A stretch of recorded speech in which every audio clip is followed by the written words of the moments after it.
রব্বুল আলামিন যদি ডাক দিয়ে বলে, বান্দা আজ তো 1টা বছর হয়ে গেল, 6 মাস হয়ে গেল, কোনো দিন তো আমারে ফজরের নামাজে সেজদা দিলা না, কেমনে পারলা বান্দা, কেমনে সইলা বান্দা? তখন কি হবে আমাদের? আল্লাহ আমাদেরকে মাফ করে দেন। ওয়াল্লাযীনা হুম আলা সালাওয়াতিহিম ইউহাফিযুন, যারা প্রতিনিয়ত যথাসময়ে ওয়াক্ত মতো যথাসময়ে নামাজকে আদায় করে নিল, নামাজের ওয়াক্ত হলেই জলদি জলদি নামাজ পড়ে নিল, আল্লাহ বলেন তারা সফল হয়ে গেল। এবার যারা সফল হলো, আল্লাহকে যদি বলেন সফলতার পুরস্কার কি, সফলতার বদলা কি? সফলতা তো হলো বুঝলাম, আপনি এবার পুরস্কার দেবেন কি? আল্লাহ বলেন উলাইকা হুমুল ওয়ারিসুন, এরাই হচ্ছে ওয়ারিস, এরাই হচ্ছে উত্তরাধিকারী। যদি বলেন মাওলা কিসের ওয়ারিস, কিসের উত্তরাধিকারী? আল্লাহ বলেন বলছি তো শোনো, আল্লাযীনা ইয়ারিসুনাল ফিরদাউসা, তারাই হলো জান্নাতুল ফিরদাউসের ওয়ারিস। আর কেমনে কইতো বাংলায়? হুম ফিহা খালিদুন, তারা এই জান্নাতুল ফিরদাউসেই থাকবে চিরদিন। তাইরে বন্ধু বলেন, এই 7টা গুণের মধ্যে দুনিয়ার বাড়ি গাড়ি বিল্ডিং দালান কোনটা? সোফা খাট পালং ফার্নিচার, টাইলসওয়ালা বাড়ি টাইলসওয়ালা বাথরুম কত নম্বর? 4 নম্বর না 3 নম্বর? কোন নাম্বার? ইন্নামাল মুমিনুনা আল্লাযীনা ইযা যুকিরাল্লাহ ওয়াজিলাত কুলুবুহুম ওয়া ইযা তুলিয়াত আলাইহিম আয়াতুহু যাদাতহুম ঈমানা। আল্লাহ বলে তারাই তো কেবল মুমিন, আমি আল্লাহর নাম নিলে যাদের দিল কেঁপে ওঠে, নড়ে ওঠে, কাঁপ দিয়ে ওঠে, আমার মালিকের নাম নিয়েছে, এবার তারা দুনিয়া ভুলে যায়, আল্লাহ তাআলার জিকিরে ডুবে যায়। ওয়াইদা তুলিয়াত আলাইহিম আয়াতুহু যাদাতহুম ঈমানা। আল্লাহ বলেন তারাই তো মুমিন, আমি আল্লাহর কোরআনের আয়াত যখন পড়ে কিংবা শুনে, সাথে সাথে তাদের ঈমান নতুন করে আগের চাইতে বেড়ে যায়। তাহলে কোরআনুল কারীমের তিলাওয়াত এর সাথে মুমিন হওয়ার সরাসরি সম্পর্ক। যে কোরআন পড়ে না, তেলাওয়াত করতে জানে না, বন্ধু তুমি কিসের মুমিন, কিসের মুসলমান? হ্যাঁ হ্যাঁ, কেমনে? ওয়ালা রাব্বিহিম ইয়াতাওয়াক্কালুন। আল্লাহ বলেন তারাই মুমিন যারা সর্বদাই আল্লাহর উপরে ভরসা করে। কার উপরে? আল্লাযীনা ইউকিমুনাস সালাহ। 4 নম্বরে আল্লাহ বলে তারাই মুমিন যারা প্রতিনিয়ত 5 ওয়াক্ত নামাজ আদায় করে। ওয়া মিম্মা রাযাকনাহুম ইউনফিকুন। 5 নম্বরে আল্লাহ বলেন তারাই মুমিন যারা আল্লাহর দেওয়া সম্পদ থেকে প্রতিনিয়ত খরচ করে, যাকাত দেয়, কোরবানি করে, হজ করে, সাদাকা করে, মসজিদে দেয়, মাদ্রাসায় দেয়, গরিব দুঃখী অসহায় বঞ্চিত মানুষকেও দেয়। আল্লাহ বলেন এই যে 5টা গুণ, উলাইকা হুমুল মুমিনুনা হাক্কা, এরাই বাস্তবিক অর্থে মুমিন।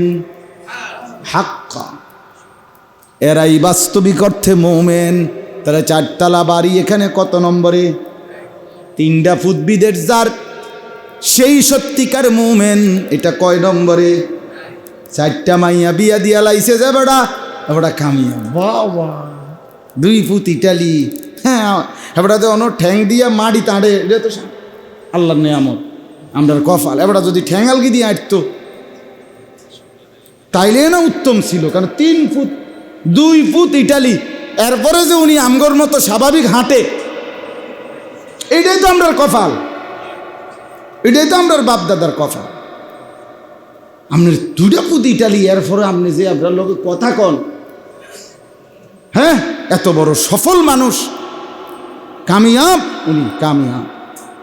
আমি তো প্রায় বলি মিয়া, আমনের যদি 2 ফুট ইটালি থাকলে এত বড় কামিয়াব হন, তো যারার পুরা ফ্যামিলি সহ বংশের পর বংশ ইটালিতে জন্ম নিছে যে বেঈমানরা, যেই কাফেররা, ওরা কি পরিমাণ সফল।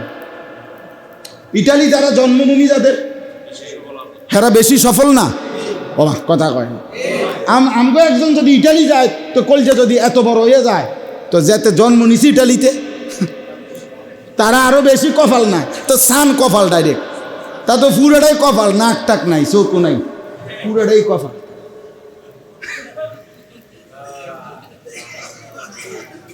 তার কপালে লাগে চোখ নাক নাই, পুরোটাই কপাল থাকে। তারা তো জন্মই নিছে আমেরিকা।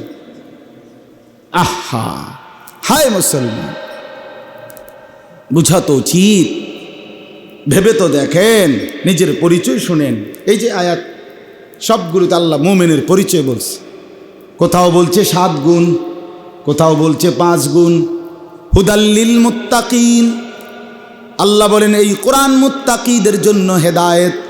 যদি বলেন আল্লাহ মুত্তাকি কারা, আল্লাহ বললেন বলছি শোনো, আল্লাযীনা ইউমিনুনা বিল গায়ব, যারা অদৃশ্য বিষয়গুলো, কবর, হাসর, মিজান, ফুলসিরাত, আখিরাতের সব বিষয় যারা বিশ্বাস করে।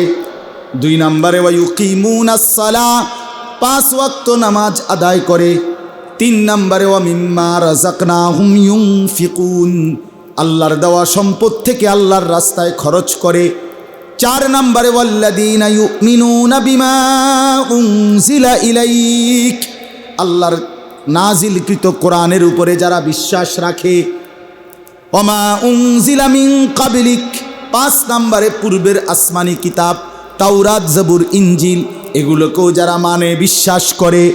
6 নম্বরে ওয়াবিল আখিরাতি হুম ইউকিনুন, আখিরাতের বিষয়ে যারা পূর্ণ ইয়াকিন রাখে যে মরতে আমাকে হবেই, কবরে আমার প্রশ্ন হবেই, হাসরের ময়দানে আমাকে দাঁড়াইতেই হবে, আমার আমল নামা জিন্দিগির আমাকে নিতেই হবে, আমার জিন্দিগির আমল মিজানের পাল্লায় ওজন হবেই হবে, আমাকে ফুলসিরাত পার হতেই হবে, আমাকে জান্নাত কিংবা জাহান্নামে যেতেই হবে। এই কথাগুলো যারা ইয়াকিনের সাথে মানে, আল্লাহ বলেন এই 6টা গুণ যাদের মধ্যে থাকবে, উলাইকা আলা হুদাম মির রাব্বিহিম, তারা সরাসরি আমি আল্লাহর পক্ষ থেকে হেদায়েতের উপরেই আছে। ওয়া উলাইকা হুমুল মুফলিহুন, আর এরাই হলো সফল। কি ফল? এরা সফল, এরা কামিয়াব। এবারে কয় সাধনে বইয়া, আরে কাকু আপনি সাইডে গেছেন, আপনারা আর কিতা, আপনার 2 ফুট বিদেশ, মাইয়া বিয়ে দিয়ে লাইছেন, বা বিল্ডিং করে লাইছেন, আর কিতা? ওটা সাইডে গেছে। তো ওটা সাইডে জানার কারণেই এখন বিড়ি খায়, আর কোনো কাজ নাই, বিড়ি খানা ছাড়া, আর বন আর চা দিয়ে বিজয়ী এখন ছাড়া, আর মানুষের বদনাম আর গপ আর গিবত, সাদওয়ানে বইয়া সারা দুনিয়ার সমস্ত ফালতু কথা বলা ছাড়া আর কোনো কাম নেই। মূল টার্গেট তো হয়ে গেছে। উনি দুনিয়াতে যে উদ্দেশ্যে আসছিল, ফলাগুন বিয়া দেওয়ানের লাগা, তো এটি তো দিছে আল্লাহর রহমতে। মাইয়া বিয়া দেওয়ানোর উদ্দেশ্য ছিল, মাইয়াও বিদেশ পাঠাইছে, খুদ বিদেশ পাঠাইছে, মাইয়া বিয়া দিছে। 2 বোনে একটা উদ্দেশ্য ছিল, একখান ঘর করব। আল্লাহর রহমতে 4 রুমের একখান ঘর করছে, ভিতরে বাথরুম, 2টা বাথরুম ভিতরে, বাথরুমটি শুদ্ধ টাইলস। আল্লাহু আকবার, কত বড় সৌভাগ্য! বাপ দাদা 14 গোষ্ঠীর কপালের দোয়ার বরকতে এবার আজকে বাথরুম ভিতরে মতে। আল্লাহু আকবার, আল্লাহু আকবার, কত বড় নিয়ামত! চিন্তা করে এত বড় সৌভাগ্য আর কি! পূর্বপুরুষ পেশাব করছে বাইরে, এবার এখন আল্লাহর রহমতে ফুতাইতের বরকতে ঘরে মতে। কত বড় নিয়ামত! সুবহানাল্লাহ, সুবহান। আরে আমারে বলছে মিয়া, আমি মিথ্যা কথা কইলাম, আমারে হেবড়া বলছি বুড়া মিয়া, আমি জিগাইছি এর চাচা কি অবস্থা? আসি আল্লাহর রহমতে বালা। আমি কিতা বালা, আপনি কিন্তু কোন কথাটা? আল্লাহর রহমতে তারা 4 জন বিদেশ, মাইয়াগুন বিয়া দিছি। হুজুর বাড়িতে একখান ঘর করছি, 4টা রুম, 2টা বাথরুম করছি হুজুর, বাথরুমটি শুদ্ধ টাইলস ভিতরে। তখন আমি ওনারে কইলাম, চাচা আল্লাহর মেহেরবানি যে আপনি এখন ভিতরে মুতেন, ঘরে মুতেন, কত বড় সৌভাগ্য আপনার। মানে উনি সফল। আহা, কি মিথ্যা বললাম? আজকে আমাদের মধ্যে বয়স্ক লোকদের সফলতা তো এটাই। এরপরে আর কোনো ডিউটি আছে সে তো বুঝেই না, বুঝেই। 3টা ছেলে তো এক ওয়াক্ত নামাজ পড়ে না, বাদ দাও। 3টা ছেলের বউ তো একজনও পর্দা করে না। এই ঘরে আজকে 60 বছর আমার বয়স, এখনো আমার ঘরে বউ বাচ্চা প্রতিদিন রঙিন টেলিভিশনে নাচ গান নর্তকীর ছবি দেখে প্রতিদিন প্রতি রাত। সব রোমে রোমে আমার সন্তান নাতি নাতনি ঘুমায়, প্রত্যেকের হাতে একটা একটা বড় মোবাইল। সবাই সারা রাত উলঙ্গ ছবি, নাচ গান, জেনা বেবিচার যা মন চাই দেখতেছে। চাচা সফলতার সাথে ঘুমাইতেছে। সুবহানাল্লাহ। সফল চাচা সফল ঘুম দিছে, কারণ হেবটা জানে এই শেষ ঘুম, কবরে আর ঘুম যাবার সুযোগ দিবে না, টাঙ্গাইয়া ফিরবে, টাঙ্গাইয়া ফিরবে, টাঙ্গাই। হ্যাঁ, আমার কথা শক্ত হইলে আর আইলাম না আমি। না, আমি এই মাথা এই ডকের বুদ্ধি লই এই কথা কই যে আর যা তাই না লাগে। একবার পাইছি, একবারে সইবে না, আর একবার কিতে গমু না আইলে, আমি হায়াত না পাইলে, কথা বলেন না কেন, আবার না পাইলে। আল্লাহ তৌফিক দান করে। চলেন বাপ, বুঝতে শিখেন। ছেলেরা বুঝতে শিখো, বাবা এই ছেলে বুঝতে শিখো, নিজের ভালোটুকু বুঝো। জীবন মানে শুধুই কেবল এই কদ্দুর চুল সারাদিন ইডারে লইয়া নাচন লারান, এটা একটা জীবন বেটা, অপদার্থ বেটা তুমি, বেটা ফালতু বেটা তুমি, বেটা ফালতু বেটা। পৃথিবীতে আসার উদ্দেশ্য এটা? এই ঘন্টার পর ঘন্টা শুধু চুল ফিরাইবা আর কি? এই সারাদিন মোবাইলে একটার পর একটা ছবি তুলবা, নিজেই দুঃখটা একটু কইয়া লই। মানে আমার কাছে বেশি আশ্চর্য লাগে, বুঝছেন? নিজের মোবাইলটা ধরে হাত আলগি দেয়, পাও আলগি দেয়, সিএনজির মধ্যে কাইট হইয়া ছবি উড়ায়, রাস্তার মাঝখানে বেঁকা হইয়া ছবি উড়ায়, মোটর সাইকেলের মধ্যে উফুর হইয়া ছবি উড়ায়, নিজে বুঝেন না কথাটা? নিজে এরকম করে। এরকম আমার কাছে একেবারে সুস্পষ্ট। আমার ফতুয়া এটা, নিজের ছবি যারা নিজে উঠায়, সেলফি উঠায়, এগুলো প্রতিবন্ধী, তার সিরা, এগুলার মাথার ডিস্টার্ব। হ্যাঁ, যেই কোনো পাগল লোক আপনি দেখেন, তাহলে বাস্তবিকে যারা পাগল তারা এমনই করে। অন কয় না ইব্রাহিম, এরা এমন করে কিনা তুমি দেখো, আপনি দেখেন কি এখন যারা পাগল তারা তো এরকম নিজে হাত লারে, পাও লারে, নিজে নড়ে, হাসে, এরকম করে না ভাইয়া? তো মানুষ এই জন্যই তো তারা পাগল করে। তো তুমি পাগল না তো কি? তুমি তাহলে তোমার এই কোন শয়তানে এটা বললো বেটা? কোন শয়তানে বললো এটা? কোন ইবলিসে বললো বেটা? আস্তাগফিরুল্লাহ, আস্তাগফিরুল্লাহ। সারাদিন রাত এক ফিকির, শুধু ছবি, মোবাইল, নারী, ছবি। আশ্চর্য কথা, কি পাঞ্জাবিওয়ালা, কি পাঞ্জাবি সারা, সবাই ব্যারামে ধরছে একসাথে, সবাই। মহামারী লাগলে এমনই হয়। করোনার সময় হুজুরও মরছে, করোনায় কোনো ইমানদার মরে নাই, মরছে। মহামারী এমনই, মহামারী লাগলে সবাই মরে। এই মোবাইলের এই মহামারী লাগছে, বড় মোবাইলের এই করোনা লাগছে, যার কারণে আজ সবাই এতে আসক্ত হয়ে পড়ছে। রাত নাই, দিন নাই, ফিকির নাই, উচিত না অনুচিত কিচ্ছুর খবর নাই। বলো বন্ধু, ছেলেরা যে কয়জন বাবা ভিতরে বসছে, একজনই বুঝো ভাইয়া, একজন। আমার 30 বছরে আমি সবসময় এটা ভাবি, 30 বছরও যদি আল্লাহর কথা বলি, আর 30 বছরে বছর প্রতি যদি একজন যুবকও বদলায়, খোদার কসম আমি মনে করি কোনো এক যুবকের চোখের পানির বরকতে আশা তো করি আল্লাহ মাফ করে দিবে আমারে। 30 লাখ মানুষ বদলাইতে হবে জরুরি না বাপ। এমনও নবী পৃথিবীতে ছিলেন যাদের অনুসারী স্রেফ 2 জন। পৃথিবীতে এমন নবী গেছেন না? মাহু ইসনান, হাদিস আছে মাহু ওয়াহিদ, একজন নবীর অনুসারী একজন। হাদিসে নবী বলছে, আমি দেখছি, নবীজিকে দেখাইছে স্বপ্নে আল্লাহ। নবীজি বলছেন আমি এমন নবীকেও দেখছি ওয়ালাইসা মাআহু আহাদ, মানে তার সাথে একজনও নাই, লাইসা মাআহু আহাদ, একজন অনুসারীও নাই। ওই নবী তার পুরাটা সময় আল্লাহর দিকে ডেকেছে, কিন্তু কেউ ঈমান আনে নাই। কোরআনুল কারীমে আছে সূরা ইয়াসিনের মধ্যে 3 জন রাসূল, 3 জন একসাথে একটি অঞ্চলে কালেমার দাওয়াত দিছে মানুষকে। ফাযাজনা বিসালিসিন ফাকালু ইন্না ইলাইকুম মুরসালুন। কয়জন? 3 জন। কিন্তু 3 জন একসাথে দাওয়াত দেওয়ার পরেও ওই অঞ্চলে কালেমা পড়েছে শুধুই কেবল একজন। 3 জনের অনুসারী কয়জন? ওয়াজাআ মিন আকসাল মাদিনাতি রাজুলুন, এই যে রজুলুন একজন হাবিবে নাজ্জার, একজন মাত্র অনুসারী। কওমের লোকেরা ওই একজনকেই অত্যাচার করে জুলুম করে মেরে ফেলেছে।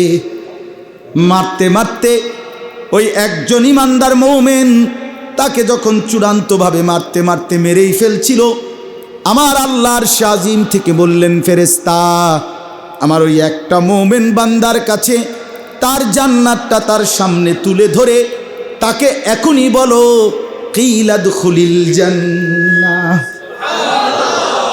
বলো না তাকে ও আল্লাহর বান্দা এক্ষুনি জান্নাতে ঢোকো। তো কোরআনের আয়াত ক্বালা ইয়া লাইতা কওমি ইয়ালামুন, ওই ঈমানদার সাথে সাথে বলে উঠছে হায় আমার জাতি, তোমরা যদি বুঝতা, তোমরা তো আমারে মারো নাই, বরং আমারে নিজ হাতে তোমরা জান্নাতে তুলে দিলা। বিমা গফারা লি রব্বি ওয়া জালানি মিনাল মুকরামিন। জন্য বদলাও বন্ধু, বদলাও, ফিরে আসো জিন্দিগি। আজকেই যারা নামাজ পড়ো নাই দোস্ত, কেন পড়লা না? কেন পড়লা না? 5 ওয়াক্ত নামাজ যাদের কপালে জুটলো না বন্ধু, কেন পড়লেন না? এই ছেলেরা বাবারা বলেন, ফজরের নামাজ পড়েন না যারা, কেন পড়েন না? কেন? ভোরবেলায় মালিকের কথা মনে পড়ে না? এত লম্বা হায়াতের মধ্যে আল্লাহ তাআলা সব দিলেন, তাকে আপনি স্মরণ করবেন না? এমন দয়ালু মুনিব আর কে আছে? এমন মেহেরবান মাওলা আর কে আছে? ইয়া আইয়ুহাল ইনসানু মা গাররাকা বিরাব্বিকাল কারীম। আল্লাহ বলে বান্দা বলো না আমার চাইতে দয়ালু মুনিব কাকে তুমি পেলে, যাকে পেয়ে আমাকে ভুলে গেলে? কে সে? কোনো মা যদি সন্তানকে বলে বাপ আমার চাইতে বড় বেশি আপনজন তুই কাকে পেলি বাপ, যে কারণে আমি মাকে ভুলে গেলি? আমার ছোট ভাই একদিন আমার মাদ্রাসায় গত শনিবারে ইসলাহি মাহফিলে গেছে, তো আমার আম্মা আমার বাসায় মাদ্রাসার পাশেই, মায় আমার বিবিরে বলে রাখছে আমার ছোটজন হেতে আসবে মাসুদ, তার লাগে তরমুজ কাইটা রাখো, আঙ্গুর করে রাখো, হেতে আইব রাত্রে আমার লগে দেখা করে যাইব। মানে আমার ছোট ভাই সে থাকে কুমিল্লা শহরে, আর আমি থাকি তো ময়নামতি ক্যান্টনমেন্ট, আমার মাদ্রাসার পাশে বাসা। তো আমার আম্মা এখন আমার কাছে, ভাইদের কাছেও থাকে, আমরা মিলেমিশে থাকে। তো মা এই রাত্রিবেলা 11:30 বাজে ওই আমার ভাইটা আরও 5-6 জন লোক নিয়ে আসছে, মানে আমার মাদ্রাসার ইসলাহি মাহফিলে প্রত্যেক মাসের 2য় শনিবার আমার মাদ্রাসায় ইসলাহি মাহফিল হয় ময়নামতি কুমিল্লা ক্যান্টনমেন্ট। আমার শায়েখের মাদ্রাসা হলো শেষ শনিবার, আল্লামা মুফতি মুশতাকুন নবী কাসেমি হজরতের মাদ্রাসায়। তো ওই আরও যে 4-5 জন লোক নিয়ে আসছে, তার খেয়াল ছুটে গেছে, রাত হয়ে গেছে 11:30, ওই গেছে গা বাসায় কুমিল্লা শহরে। পরের দিন আমি যে রাত্রে আইসে শুইছি ফজরের নামাজের টাইমে, আমি মারে উঠাইছি, ওই যে মার রুমে গিয়ে যে মা নামাজের জন্য ওঠেন, উঠাইয়া মা মুখ চোখ খুললেই বিশ্বাস করে মা প্রথম কথাটা বলছে ফুত হেতে আমনে আমার লগে দেহা না করিয়া কেমনে গেল? ওই আমার বাইটা, যে বাইটা মানে আমি অবাক হয়ে গেলাম, হায় মা, একবার তোমার সাথে সন্তান দেখা করলো না। তো ফজরের ওয়াক্তে মার প্রথমেই মনে পড়লো এই কথা যে ফুল হেতে আমার লগে দেখা না করে কেমনে গেল। আমি দিনের বেলা একটু পরেই ফোন দিয়ে কইছি, তুমি শেষ মনে করলে তাড়াতাড়ি আইও মার গেছে, এক কারো জ্বললে যাবে। মাই জি গাইছে তোমার কথা সকাল ভাই আমি তো ভুলে গেছি, বা আমি লোকচন্দ্রের কারণে গেছি গা, আমি অক্ষণ আই তাড়াতাড়ি মাই জি গাইছে তোর। মায় যদি বলে, মা যদি আফসুস করে ক্ষতি হবে কিনা সন্তানের? তো মা যদি আফসুস করে সন্তানের ক্ষতি হয়। রব্বুল আলামিন যদি ডাক দিয়ে বলে, বান্দা আজ তো 1টা বছর হয়ে গেল, 6 মাস হয়ে গেল, কোনো দিন তো আমারে ফজরের নামাজে সেজদা দিলা না, কেমনে পারলা বান্দা, কেমনে সইলা বান্দা? তখন কি হবে আমাদের? আল্লাহ আমাদেরকে মাফ করে দেন।